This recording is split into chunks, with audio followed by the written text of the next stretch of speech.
যখনই পাপাচার সীমা অতিক্রম করেছে তখনই আসমান থেকে এসেছে আজাব আর গজব, যার জ্বলন্ত উদাহরণ আমেরিকার প্রাণকেন্দ্র লস অ্যাঞ্জেলস। রাত দিন পাপাচারে লিপ্ত শহরটি এখন পড়ছে নিজের পাপের আগুনেই। দিন কয়েক আগেও যে লস অ্যাঞ্জেলস মেতেছিল মদ, জুয়ার, নারীতে, সেই শহর এখন এক টুকরো জাহান্নামে পরিণত হয়েছে। অবশ্য ছড়িয়ে পড়া এই ভয়াবহ দাবানল সম্পর্কে বহু আগেই সতর্কবার্তা দেওয়া। 1450 বছর আগে আল্লাহ নিজেই তাদের সাবধান করেছেন কোরআনের আয়াত নাজিল করে। ঝা চকচকে লস অ্যাঞ্জেলস এখন যেন শ্মশান, যতদূর চোখ যায় শুধু আগুন, ছাই আর পুড়ে যাওয়া ঘরবাড়ি। এক সপ্তাহ পেরিয়ে গেলেও এখনো নিয়ন্ত্রণে আনা সম্ভব হয়নি দাবানলের আগুন। যে আমেরিকা সবার কাছে বড়াই করে তাদের বানানো অত্যাধুনিক সব প্রযুক্তির কারণে, সেই আমেরিকায় এখন অসহায় আত্মসমর্পণ করেছে দাবানলের কাছে। আগুন নেভানোর সবচেয়ে আধুনিক প্রযুক্তি ব্যবহার করেও দেশটির ফায়ার সার্ভিস কর্মীরা ব্যর্থ হয়েছেন ক্ষয়ক্ষতির হাত থেকে নিজ শহরকে বাঁচাতে। সামাজিক মাধ্যমগুলোতে ঘুরে বেড়াচ্ছে দাবানলের আগের আর পরের দৃশ্য, যে ছবি আর ভিডিও দেখে অনেকেই এই দৃশ্যকে তুলনা করছেন যুদ্ধক্ষেত্র হিসেবে, যেন পারমাণবিক বোমা বিস্ফোরণ হয়েছে শহরটিতে। প্রচন্ড আগুনে ধ্বংস হয়ে গেছে সব অবকাঠামো, মাইলের পর মাইল পরিণত হয়েছে ভুতুড়ে নগরীতে। অনেকে বলছেন এই দৃশ্য তাদের দ্বিতীয় বিশ্বযুদ্ধের ভয়াবহতাকে স্মরণ করিয়ে দিচ্ছে। আবার অনেকে ইসরায়েলের হামলায় বিধ্বস্ত গাজা উপত্যকার সঙ্গেও তুলনা করছেন।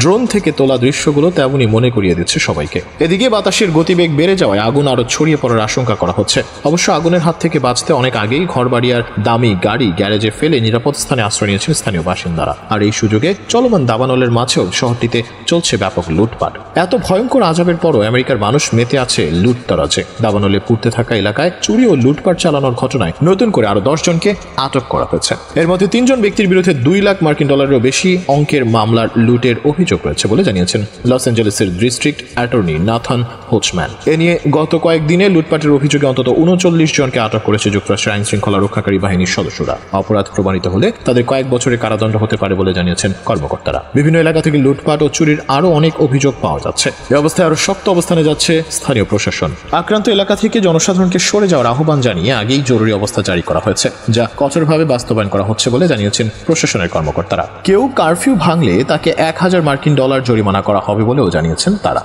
মূলত এই পাপের মাত্রা সীমা অতিক্রম করায় পর্নোগ্রাফির শহরে এমন ভয়াবহ আজব এসেছে। আল্লাহ মানবজাতি সৃষ্টি করে সৃষ্টির সেরা জীব হিসেবে ভূষিত করেছেন। আশরাফুল মাখলুকাত তথা সৃষ্টির সেরা জীব যদি তার আসল মালিককে ভুলে যায় এবং তার আদেশ নিষেধ অমান্য করে, তাহলে তার মালিক তার প্রতি শুধু অসন্তুষ্টই হন না, তাকে শাস্তি দিতে বাধ্য হন। তবে আল্লাহ তাআলা যেহেতু অতিশয় মেহেরবান ও দয়াময়, তাই তিনি তাৎক্ষণিক শান্তি প্রয়োগ করেন না, তিনি অবকাশ দেন, বারবার সুযোগ দেন। তবে আল্লাহ ছাড় দিলেও ছেড়ে দেন না। মানুষ পাপ করতে করতে যখন পাপের সীমা ছাড়িয়ে যায়, তখনই আল্লাহর শাস্তি নাজিল হয়। নমরুদকেও আল্লাহ তাআলা তখনই শাস্তি দিয়েছেন যখন সে নিজেকে প্রভু বলে দাবি করেছে। অনুরূপভাবে আদ, সামুদ প্রভৃতি জাতিকে তাদের সীমাহীন পাপাচারের কারণে ধ্বংস করে দেওয়া হয়েছে। বনী ইসরাঈলরা আল্লাহর কিতাব তাওরাতকে অস্বীকার করে উত্তম জিনিস তথা মান্না ও সালওয়ার পরিবর্তে খারাপ জিনিস তথা ভূমির উৎপন্ন জিনিস চাওয়া, আমালেকা সম্প্রদায়ের সঙ্গে যুদ্ধ করতে অস্বীকৃতি জানিয়ে আল্লাহর অগণিত নিয়ামত ভোগ করেও অকৃতজ্ঞ হওয়ার কারণে চির লাঞ্ছনা ও আল্লাহর ক্রোধে পতিত হয়েছে। আগের নবীদের এমন সব কাহিনী পবিত্র কোরআনে আলোচনা করে আল্লাহ তাআলা এটি বোঝাতে চেয়েছেন যে যদি উম্মতে মুহাম্মাদীও তাদের মতো পাপাচারে লিপ্ত হয়, তবে তাদের পরিণতিও অনুরূপ হবে এবং একই ভাগ্য বরণ করতে হবে। নিষিদ্ধ কার্যকলাপের ফলেও আল্লাহর পক্ষ থেকে কঠিন আযাব আসে। হযরত আবু হুরায়রা রাদিয়াল্লাহু তাআলা আনহু থেকে বর্ণিত, তিনি বলেন, রাসূলুল্লাহ সাল্লাল্লাহু আলাইহি ওয়াসাল্লাম বলেছেন, যখন সরকারি মালকে নিজের মাল মনে করা হয়, আমানতের মালকে নিজের মালের মতো ব্যবহার করা হয়, যাকাতকে জরিমানা মনে করা হয়, ইসলামী আকীদা বর্জিত বিদ্যা শিক্ষা করা হয়, পুরুষ স্ত্রীর অনুগত হয়, মায়ের সঙ্গে দুর্ব্যবহার করা হয়, বন্ধুদের আপন মনে করা হয়, বাবাকে পর ভাবা হয়, মসজিদে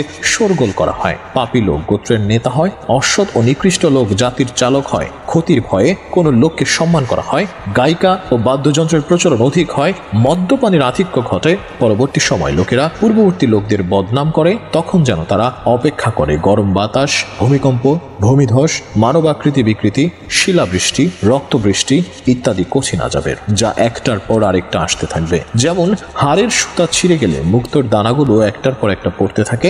শহরটিতে দাবানলের আরো একটি বড় কারণ বলা হচ্ছে সমকামিতাকে। লস অ্যাঞ্জেলসে বিগত কয়েক বছরে বেড়েছে সমকামিতার মাত্রা। সমকামিতার অপরাধে আল্লাহ তাআলা কওমে লুত তথা লুত আলাইহিস সালামের সম্প্রদায়কে ধ্বংস করে দিয়েছেন। লুত আলাইহিস সালাম তাদের বারবার হালাল পন্থায় যৌন চাহিদা পূরণ করার অনুরোধ করলেও তারা তার কথা শোনেননি। এসব দুশ্চরিত্র লোক 4টি জনপদে বাস করত। ফেরেশতাগণ সব জনপদকে একত্রে সমূলে উৎপাটিত করে শূন্যে নিয়ে যান এবং সেখান থেকে উল্টিয়ে নিচে ছুঁড়ে মারেন। এভাবে সব বসতি সম্পূর্ণ ধ্বংস হয়ে যায়। অনেকের মতে এই জনপদগুলো উল্টে যাওয়ার ফলেই ডেড সি বা মৃত সাগর সৃষ্টি হয়েছে। এটি ভূপৃষ্ঠের সবচেয়ে নিচু স্থান। পৃথিবীর অন্য কোনো অঞ্চল সমুদ্রপৃষ্ঠ থেকে এতটা নিচু নয়। পবিত্র কোরআনে আল্লাহ তাআলা বলেন, যখন আমার আদেশ এসে পৌঁছলো তখন আমি জনপদকে উল্টিয়ে দিলাম এবং তাদের উপর ক্রমাগত বর্ষণ করলাম পাথর কঙ্কর। ইসলামী স্কলারদের দাবি এ তো কেবল শুরু। যেভাবে লস অ্যাঞ্জেলস থেকে শুরু করে পশ্চিমা বিশ্বের দেশগুলো পর্নোগ্রাফি সহ আরো বহু পাপাচারে মেতে আছে, তাদের উপর আরো ভয়াবহ সব আযাব আসবে, যে আযাবকে তারা মনে করবে